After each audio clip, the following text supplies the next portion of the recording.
Olá pessoal, sejam bem-vindos à nossa sala de aula, sejam bem-vindos ao Pré-ENEM Digital. Eu sou o professor Alexandre e nós estamos aqui hoje para conversar um pouquinho sobre filosofia. Na verdade, continuar a nossa conversa, nosso bate-papo. Tenho certeza que você está curtindo aí as aulas de filosofia e tenho certeza que você vai conseguir, através aqui das nossas reflexões, das nossas dicas, da nossa chave de leitura, você vai conseguir então mandar bem na sua prova lá, até porque filosofia ajuda não apenas na prova de filosofia em si, mas como a gente tem que mandar um pouquinho bem no contexto histórico e nos próprios pensadores também, nas suas ideias, nos seus conceitos, nos ajuda lá na redação. E a filosofia de hoje, a ideia de hoje, a aula de hoje, eu tenho certeza que você vai super gostar. Esse filósofo costuma de vez em quando estar lá na prova, alguma questão sobre ele, muito conhecido, Schopenhauer. Já ouviu falar do Schopenhauer? É sobre ele que a gente vai conversar hoje, beleza? Então, a filosofia ou o pensamento do Schopenhauer, os principais conceitos, suas principais ideias, a colaboração que ele deu para a filosofia na contemporaneidade. Bom, o objetivo da nossa aula, então, é compreender o conceito de vontade. Aquele conceito que eu já apresentei na aula sobre filosofia contemporânea, nós vamos entender ele de maneira um pouquinho mais aprofundada aqui na aula de hoje. Nós vamos compreender a obra O Mundo como Vontade e Representação, que é exatamente aonde ele apresenta esse conceito primeiro aí de vontade, está nessa obra e é aí que a gente vai fazer a nossa reflexão. E a gente vai então compreender também, fazer uma compreensão da realidade. O que é a realidade então para Schopenhauer? Como que ele compreende essa realidade? Vamos ver a ligação da filosofia Schopenhauer, as influências que influenciou Schopenhauer na aula de hoje. Fica com a gente aí, beleza? Então, a biografia do nosso filósofo, o mundo como vontade de representação, a realidade e a aproximação com a filosofia oriental são os temas aí que a gente vai discutir na nossa aula, beleza? Então, começando aí, gente, esse senhorzinho encostado no braço aí que você está vendo nessa imagem é considerado um cavaleiro solitário. E geralmente considerado a sua filosofia, chamada aí de filosofia pessimista. Schopenhauer, nascido em 1788, viveu até 1860. Foi um autor dos pensamentos mais instigantes e marcantes de toda a história da filosofia. É interessante a gente também pensar em um pouquinho, uma curiosidade, é que o Schopenhauer, pessoal, tem uma história de competição com Hegel. Segundo as biografias aí, o Hegel era o terror do Schopenhauer, porque todo mundo frequentava os seminários, as aulas do Hegel, e Schopenhauer ficava um tanto quanto de lado. Sua filosofia só foi considerada muito tempo depois.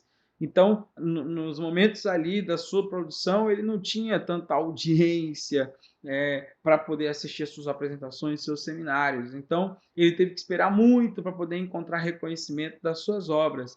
Muito diferente do Hegel, que era muito badalado na época. Os dois eram contemporâneos. Então, veja, a gente tem que pensar aqui que vários pensadores foram influenciados pelas ideias, pelos conceitos, pela filosofia produzida por esse brilhante pensador. Então, a filosofia do Schopenhauer influenciou Nietzsche, Wittenberg, Horkheim, Sartre, Cioran, escritores como Kafka, Thomas Mann, além do próprio Freud, criador da psicanálise, entre outros. Então, o pai da psicanálise também foi influenciado pela filosofia. Vários conceitos que aparecem em Freud, você vai poder encontrar aí, mapear, rastrear a gênese dele lá no pensamento do Schopenhauer. Bom, mas é importante a gente pensar um pouquinho também em quem influenciou as ideias de Schopenhauer. Então, no primeiro momento, você tem aí Schopenhauer muito influenciado pelo pensamento do Kant. O pensamento de Schopenhauer parte da filosofia do Kant. Então, inicia o pensamento dele a partir dessa filosofia. Kant não mostrou que o fundamento do conhecimento humano reside no próprio homem e não nas coisas que ele julga conhecer? Não foi essa a ideia do Kant? Na Revolução Copernicana? Então, quem está no centro agora é o sujeito e não mais o objeto. É mais ou menos daí que o Schopenhauer parte. Kant mostrou como certos elementos essenciais que constituem qualquer objeto não são propriedades do objeto, mas sim do próprio sujeito que conhece. Então, o sujeito que conhece que atribui qualidades a esse objeto conhecido. Então, parte das qualidades do objeto, na verdade, pertence ao gosto do sujeito que conhece. Veja, antes dele já tinha uma compreensão muito parecida em Locke, o empirista Locke. Ele já tinha falado que cor, som, odor, maciez são qualidades subjetivas, dadas por quem? Pelo sujeito que conhece, que experiencia, que experimenta determinado objeto. Porém, solidez, extensão, figura seriam qualidades reais do corpo, presentes no corpo. Então, vejam que em Locke já há uma espécie de separação, um dualismo do próprio objeto. Então, qualidades do objeto que vão pertencer ao sujeito e qualidades do objeto que pertencem a ele mesmo. Só que Kant vai além disso, né? Para ele, o próprio espaço e o tempo são formas essenciais de todo objeto possível. Então, nada que nós conhecemos, nós podemos conhecer fora do espaço e do tempo. Por isso, então, o Kant vai falar das formas do conhecimento a priori, que seriam exatamente isso. Então, porque tempo e espaço residem na própria consciência e não nos objetos. Ok? Só para poder a gente preparar a cama aqui para a gente começar a falar da filosofia então do Schopenhauer. Como que vemos a realidade? É uma pergunta interessante, né? Como que nós enxergamos a realidade? O Kant, então, partindo dessa filosofia o Schopenhauer, partindo da filosofia kantiana, ele vai evidenciar que a gente conhece o que a gente percebe da realidade. Lembra? Então a realidade ela é muito mais profunda do que aquilo que a gente pode conhecer. Isso está em Kant, correto? Lembra lá da filosofia kantiana? O que conhecemos de tudo à nossa volta, segundo Schopenhauer, é apenas a nossa representação. Temo que Schopenhauer, que declara, que relabora o fenômeno que Kant fala. Vejam, o que a gente está dizendo aqui nesse momento é que o Schopenhauer vai além da filosofia kantiana e vai afirmar que o mundo que está à nossa volta, ele é a nossa representação. Ou seja, nós enxergamos o mundo, mas o mundo que está acontecendo na realidade do nosso entorno, ele é uma representação para nós. E aí, então, ele vai lançar essa obra, O Mundo como Vontade e Representação. E aí tem um trecho importantíssimo aí para a gente poder compreender essa ideia. Pode-se dizer que nasceu nele, ou seja, quando o homem compreende que o mundo é nossa representação, pode dizer que nasceu nele o espírito filosófico. Possui, então, a inteira certeza de não conhecer nem um sol, nem uma terra, mas apenas olhos que veem o sol e mãos que tocam a terra. Em uma palavra, ele sabe que o mundo que o cerca existe apenas como uma representação na sua relação com um ser que percebe que é o próprio homem. Então, veja, ele vai um pouco além daquilo que Kant tinha afirmado e dizendo que tudo que está à nossa volta, né, é aquilo que nós representamos, é a nossa representação desse mundo que está acontecendo ao nosso entorno. E aí, vejam, num primeiro momento, a gente poderia pensar que ele está meio desesperançoso. Mas, por outro lado, há uma significância. Porque quem, afinal de contas, é o sustentáculo do mundo? É esse sujeito que percebe. Então, se todos os seres que percebem o mundo desaparecessem, e só sobrasse você, um exemplo, a existência do mundo inteiro como representação dependeria da sua sobrevivência. Se você então desaparecesse, quem ia perceber esse mundo que existe? Por isso, então, existência e perceptibilidade aparecem no pensamento de Schopenhauer como termos equivalentes. Então, o mundo existe porque eu percebo esse mundo. Isso quer dizer que não teria sentido em falar em existência pura do objeto sem a percepção do sujeito. Isso é, só tem sentido falar em objeto que existe se houver pelo menos um sujeito que de algum modo o perceba. Por isso que é aquela questão, é desesperançoso, mas ao mesmo tempo torna esse indivíduo muito importante, que afinal de contas o mundo só é percebido porque tem quem o perceba. O sujeito, nesse sentido, ele é o sustentáculo do mundo como representação, pois tal mundo é um mundo que é percebido. Para Schopenhauer, o sujeito também pressupõe o objeto a ser percebido para poder existir. Se não existisse objeto, não haveria também sentido em falar em sujeito que percebe e conhece. Há uma relação, então, aí de dependência do sujeito que percebe o objeto, mas do objeto que está ali para ser percebido e ser conhecido. E aí o grande conceito que a gente vai trabalhar na filosofia do Schopenhauer é o conceito de vontade. O que é vontade para Schopenhauer?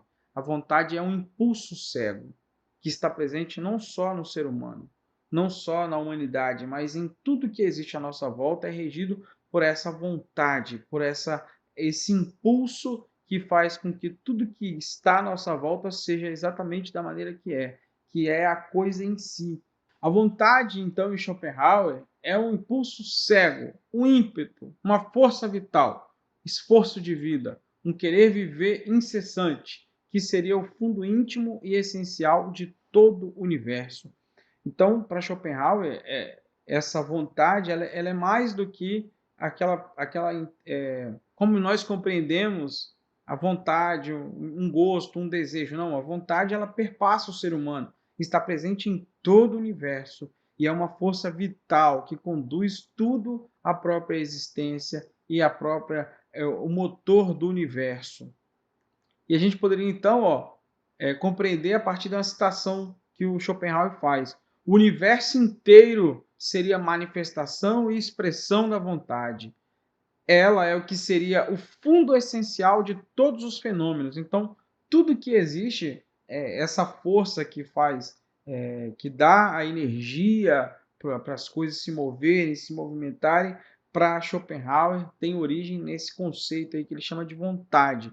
Então, vontade é a energia que move o mundo, que move tudo. O mundo, assim, apresenta dois lados, como duas faces de uma mesma moeda. O mundo como representação e o mundo como vontade. O que nós podemos enxergar? Nós enxergamos essa vontade? Nós enxergamos o que move os fenômenos? Não, nós enxergamos a representação. É uma espécie de. Posso citar um exemplo metafórico aqui para a gente poder entender melhor. Vocês estão assistindo a aula, beleza? A aula seria a representação. Mas você não tem noção aí dos bastidores, do como que essa aula vai chegar até você. Então, os profissionais que trabalham, as equipes que se dedicam, horas de dedicação. Então, essa aula ela é apenas a representação daquilo que existe por detrás. O que está por detrás você não consegue ver os bastidores, você só vê a aula que está sendo apresentada para você.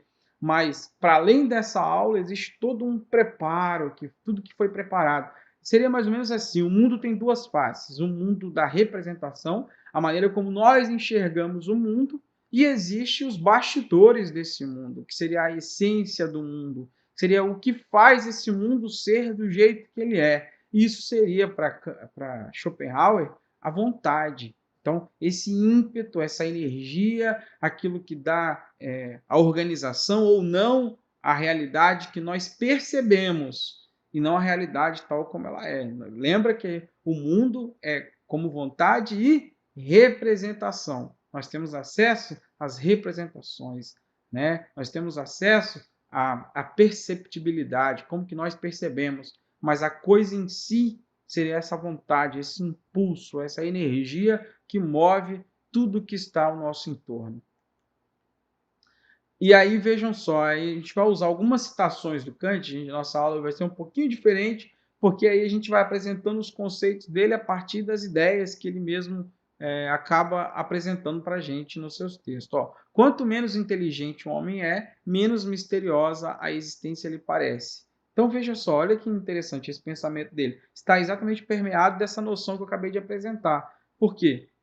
As coisas, a pessoa, quanto mais inteligente a pessoa mais ela percebe que a realidade é muito complexa. Então, se a realidade se apresenta simples para alguém, é porque essa pessoa ainda não tem noção dessa complexidade.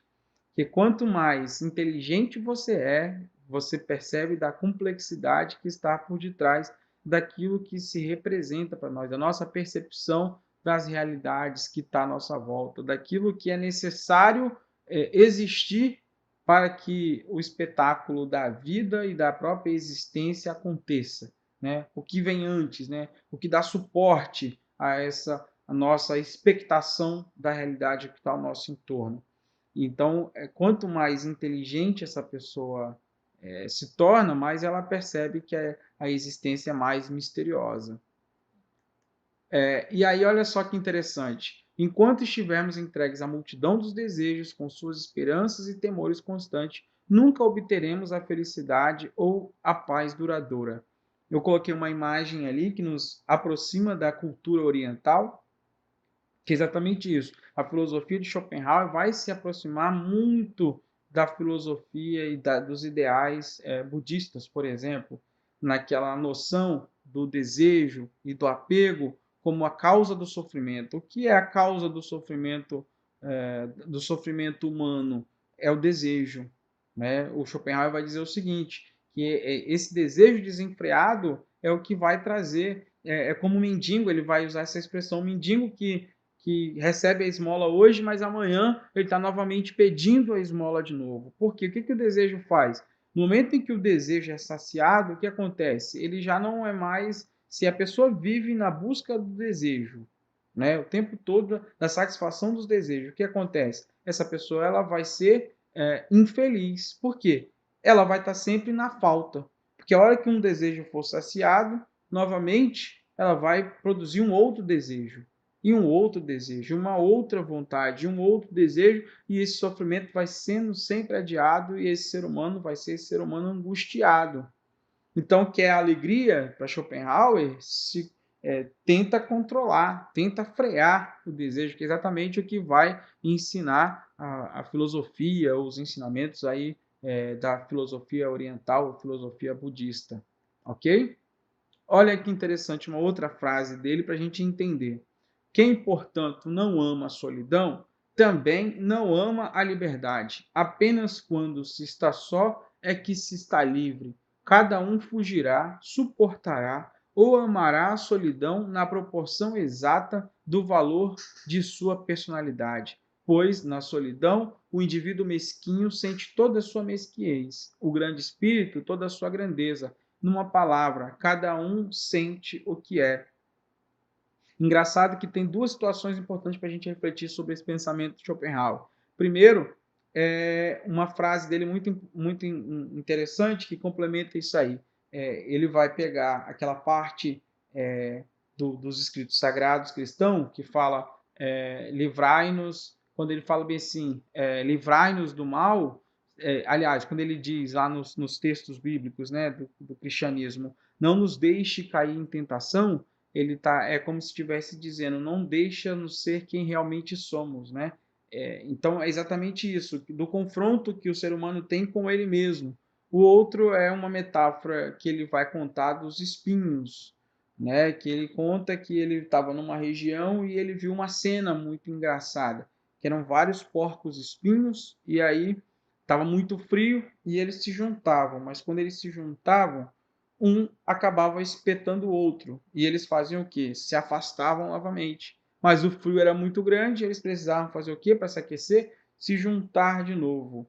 E aí eles se espetavam. E aí eles ficavam nesse movimento de se aproximar para se esquentar, mas ao mesmo tempo, quando se ficava muito perto, um espetava o outro e eles tinham que se afastar. Até que eles encontraram a distância ideal, que não ficava no frio e também não se espetavam. E aí ele vai dizer o seguinte, que o ser humano ele tem que encontrar isso, encontrar essa distância adequada da vida.